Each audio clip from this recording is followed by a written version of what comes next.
সাথে কাজ করব। এবং আজকের আমি মূলত এখানে এসেছি দোয়া নেওয়ার জন্য। এখানে আমাদের উস্তাদরা আছে, আকাবিররা আছে, এখানে দায়িত্বশীলরা আছে এবং ইসা হুজুরের এখানে হচ্ছে কবর আছে, জিয়ারত করার জন্য আসছি।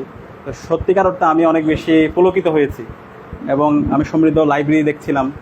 এখানে যে সংগ্রহে যে কিতাবগুলো আছে, তো আলটিমেটলি এখান থেকে কিন্তু নলেজের উৎপাদন হয়।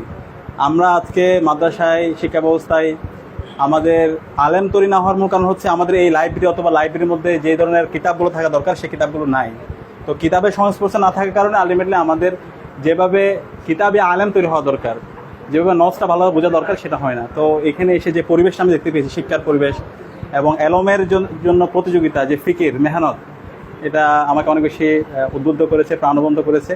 তো আমি আশা রাখবো চরমোনায় এখানে অসাধারণ যে একটা বাগান, সেই বাগানটা সারা দেশব্যাপী ছড়িয়ে পড়বে ইনশাআল্লাহ। আর আমি সবার জন্য, সবার কাছে আমাদের জন্য দোয়া চাই এবং এর সাথে আমাদের এখানে ডাকসুর নেতৃবৃন্দ এসেছেন, তাদের জন্য দোয়া চাই।